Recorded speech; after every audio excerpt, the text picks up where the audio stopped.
Aku duduk sendirian di sudut kai kecil di kawasan Tamrin, Jakarta, dengan jantung berdegup kencang seperti drum.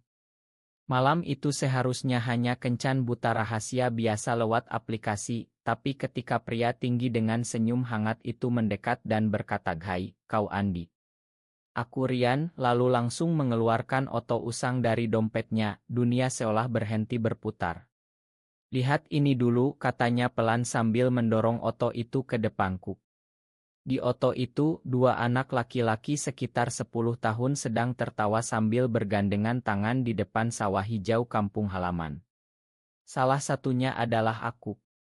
Yang lain adalah dia, Rian.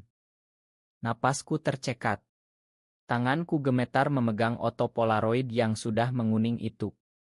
Aroma tanah basah dan angin sawah seolah menyusup kembali ke hidungku, meski kami kini berada di tengah hiruk-pikuk ibu kota yang tak pernah tidur. Ini kita, tanyaku hampir tak terdengar. Rian mengangguk, matanya yang coklat gelap memandangku dengan campuran rasa rindu dan takut. "Kampung kita dulu di dekat Semarang, Andi. Kau pindah ke Jakarta waktu kelas 6 dan aku tak pernah lupa. Kai itu kecil, hanya 5 meja, lampu kuning redup, dan musik dangdut pelan dari speaker tua. Di luar, hujan deras membasahi trotoar, lampu neon hotel-hotel mewah berkedip-kedip. Aku, Andi Pratama, 28 tahun, karyawan marketing di sebuah agensi iklan besar di Sudirman, hidup dengan dua wajah. Siang hari aku pria biasa yang tersenyum ramah di rapat, malam hari aku menyembunyikan diri di balik layar ponsel, mencari teman sesama yang mengerti tanpa perlu banyak kata. Keluarga di Semarang tak pernah tahu. Ayah, seorang ustadz kecil di masjid desa, ibu yang selalu berdoa agar aku cepat menikah dengan tetangga kami, Mbak Sinta. "Kau sudah tua, nak. Jangan buat malu keluarga," kata ibu setiap telepon mingguan. Rian duduk di depanku, baju kemeja hitam sederhana, rambutnya rapi, aroma sabun mandi segar. Dia bekerja sebagai desainer Grace Relance, tinggal di apartemen kecil di Kemang. Aku lihat profilmu di app itu, wajahmu disembunyikan, tapi aku langsung tahu. Mata itu, Andi. Mata yang sama waktu kita main layangan di sawah. Suaranya lembut, tapi ada getar yang membuat dadaku sesak. Aku ingat sekarang, meski selama 18 tahun aku kubur dalam-dalam. Rian dulu anak tetangga, selalu melindungiku dari anak-anak yang mengejek aku terlalu lembut. Kami berjanji akan selalu bersama, janji anak kecil yang polos. Lalu ayahku pindah kerja ke Jakarta, dan semuanya hilang. Aku belajar menjadi laki-laki sejati, belajar menekan setiap getar aneh di dada setiap kali melihat teman laki-laki di sekolah. Kami bicara sampai kai tutup. Rian cerita hidupnya tak mudah. Di desa, dia pernah dipukul ayahnya karena ketahuan menangis di kamar mandi setelah anak-anak kampung bilang dia banci.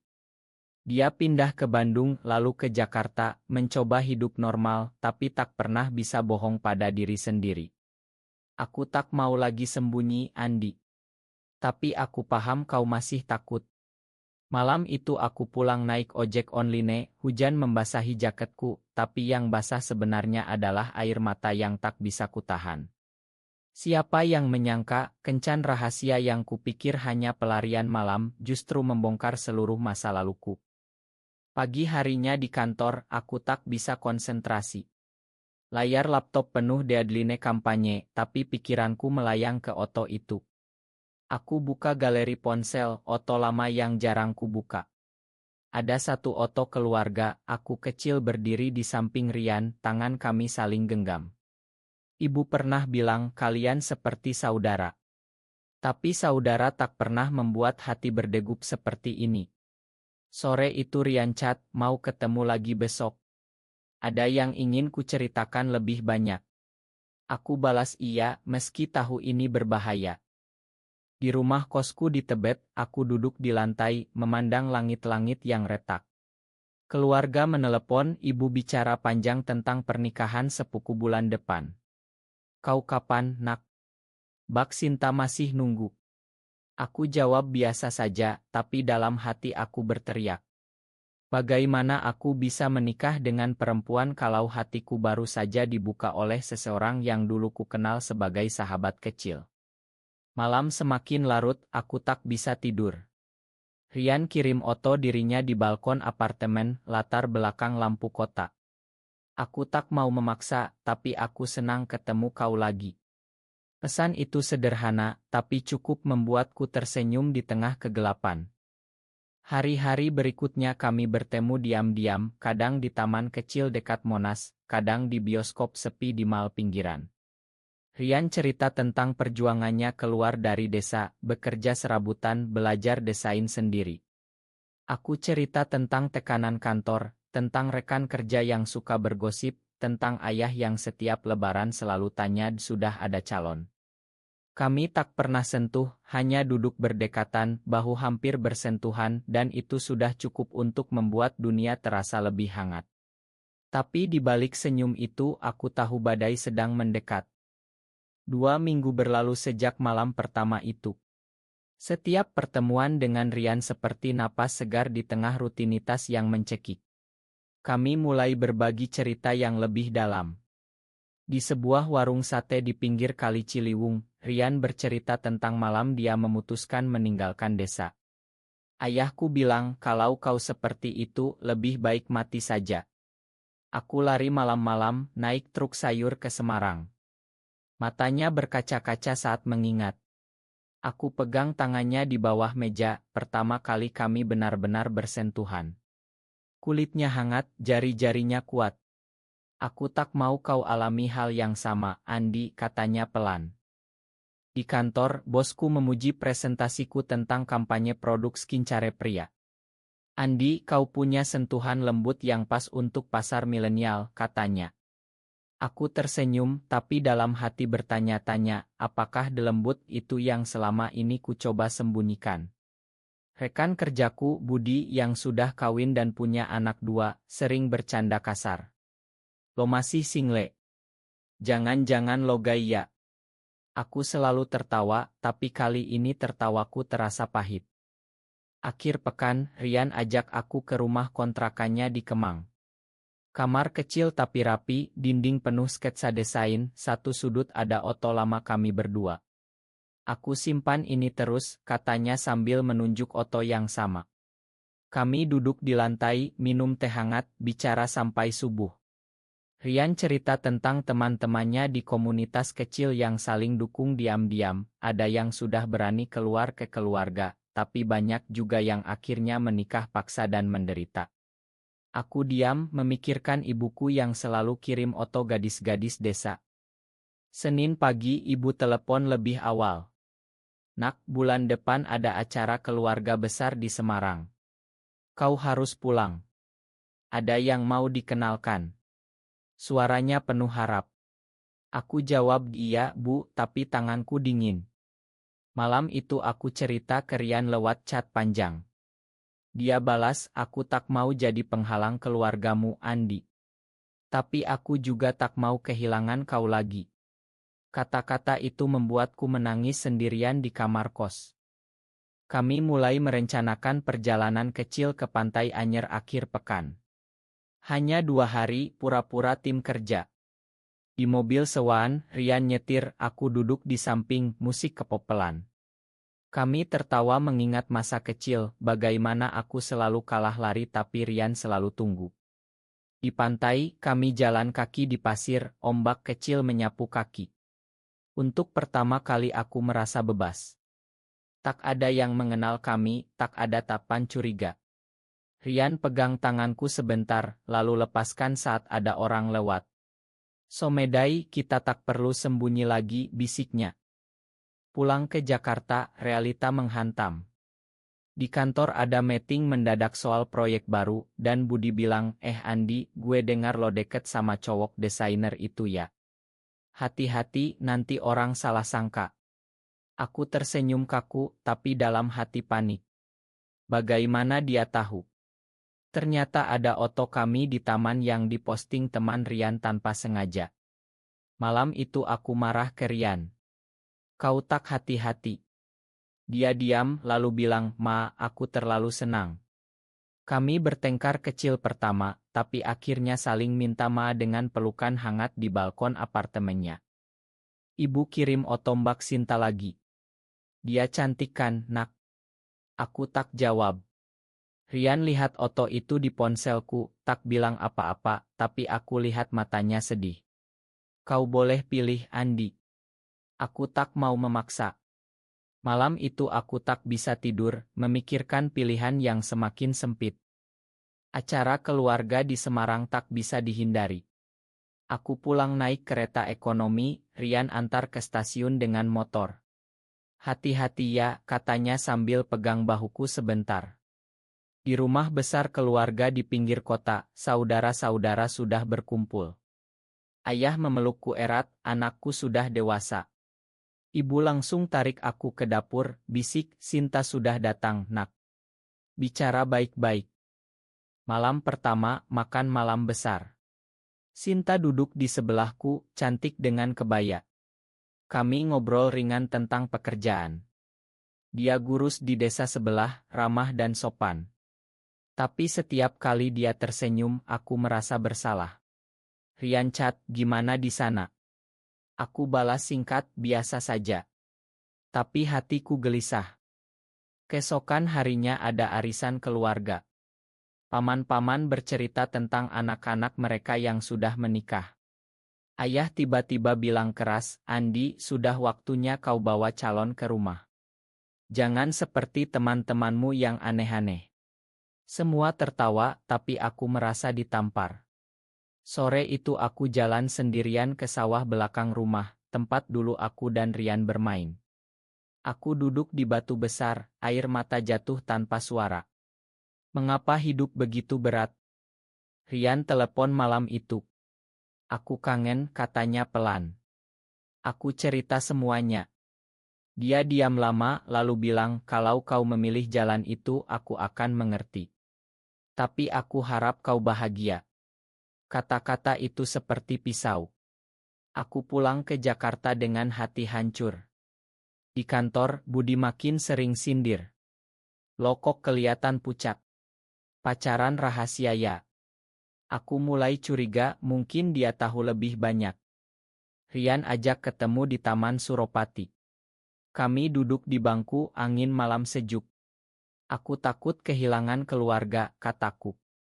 Rian pegang tanganku terbuka, tak peduli orang lewat. Keluarga yang sejati akan menerima kau apa adanya. Tapi kalau tidak, kau masih punya aku. Malam itu kami berjalan pulang bersama, bahu bersentuhan, dan untuk sesaat aku merasa kuat. Tapi 2 hari kemudian bencana datang. Oto kami di Pantai Anyer bocor ke grup chat kantor. Budi yang posting, lihat teman kita Andi lagi liburan sama cowok. Komentar-komentar langsung banjir. Aku dipanggil bos, diberi peringatan. Kami tak mau isu, Andi. Fokus kerja. Aku pulang dengan kepala pusing. Rian datang ke kosku malam itu membawa makanan. Kita hadapi bareng, katanya. Kami duduk berpelukan di lantai, tak bicara, hanya mendengar detak jantung masing-masing. Tekanan semakin berat. Ibu telepon setiap hari, tanya kenapa aku tak balas chat Sinta. Ayah kirim pesan panjang tentang dosa dan neraka. Di kantor, rekan-rekan mulai menjauh, bisik-bisik saat aku lewat. Budi pura-pura prihatin, gue cuma bantu lo sadar, bro. Aku tahu dia iri karena aku naik jabatan lebih cepat. Rian jadi tempatku pulang. Kami menghabiskan malam di apartemennya, nonton film lama, masak nasi goreng sederhana. Kau tak sendirian, katanya setiap kali aku menangis. Suatu malam, kami berdebat hebat. Aku bilang mungkin lebih baik aku menikah dengan Sinta, setidaknya keluarga tenang. Rian marah, kau mau bohong seumur hidup. Kau mau aku lihat kau menderita. Dia keluar apartemen, aku duduk sendirian sampai pagi. Pagi harinya dia kembali bawa roti dan kopi. Ma, aku takut kehilangan kau. Kami berdamai dengan pelukan panjang. Kami putuskan liburan ke Bali untuk menenangkan diri. Di Pantai Kuta, kami jalan tangan bergandengan saat malam, tak peduli orang. Di Ila Kecil, kami bicara tentang masa depan. Kalau aku keluar, apa yang terjadi? Tanyaku. Rian jawab, kita mulai dari nol, tapi bersama. Malam itu di bawah bintang, aku merasa untuk pertama kali hidupku benar. Pulang ke Jakarta, kenyataan kembali. Ayah datang tiba-tiba ke Jakarta bawa Sinta. Kami mau bicara, katanya tegas. Di ruang tamu kosku, ayah bicara panjang tentang agama, keluarga, malu. Sinta menangis pelan. Aku tak bisa bohong lagi. Ayah, aku suka pria. Ruangan hening. Ayah berdiri, mata merah. Kau bukan anakku lagi. Mereka pergi, meninggalkan aku hancur. Rian datang segera, peluk aku sepanjang malam. Setelah pengakuan itu, keluarga memutus kontak. Ibu kadang kirim pesan pendek, doakan kau sadar. Aku cuti kerja 2 minggu. Rian cuti juga, kita tinggal bersama di apartemennya. Kami bicara, menangis, tertawa. Rian cerita tentang komunitasnya yang mendukung. Aku mulai ikut pertemuan kecil online, dengar cerita orang-orang yang sama. Lambat laun aku belajar mencintai diri sendiri. Di kantor, bos kasih ultimatum, tapi rekan lain mulai mendukung diam-diam. Satu teman perempuan bilang, kau berani, Andi. Aku salut. Budi akhirnya minta maaf, ternyata dia punya saudara yang sama. Hidup mulai berubah. Kami rencanakan datang ke desa lagi, tapi kali ini bersama. Perjalanan ke Semarang penuh ketegangan. Di rumah, ayah tak mau keluar kamar. Ibu menangis peluk aku. Kenapa kau begini, nak? Aku jelaskan panjang lebar, cerita tentang Rian, tentang masa kecil. Rian duduk diam di samping, hormat. Malam itu ayah keluar, tatap Rian lama. Kau yang dulu sahabat anakku. Rian angguk. Perlahan, ayah mulai bicara. Tak langsung terima, tapi tak usir kami. Kami tinggal seminggu bantu sawah, masak bersama. Ibu mulai tersenyum lagi. Sinta kirim pesan, semoga kau bahagia. Kembali ke Jakarta, aku merasa lebih ringan. 1 tahun berlalu. Aku dan Rian pindah ke apartemen lebih besar di Jakarta Selatan. Aku promosi di kantor baru yang lebih terbuka. Keluarga mulai terima, meski pelan. Ayah telepon sekali sebulan, tanya kabar. Ibu kirim makanan khas Semarang. Kami masih sembunyi di depan tetangga, tapi di antara kami, tak ada lagi rahasia. Suatu malam di balkon, Rian peluk aku dari belakang. Terima kasih sudah berani. Aku balik peluk. Langit Jakarta penuh lampu, tapi hatiku lebih terang. Perjalanan panjang penuh air mata dan tawa, tapi akhirnya aku menemukan rumah yang sebenarnya. Benarkah seseorang harus menyembunyikan identitas sejatinya selamanya demi harmoni keluarga dan masyarakat, atau justru keberanian mengungkapkan diri adalah satu-satunya jalan menuju kebahagiaan yang tulus? Benar atau salah?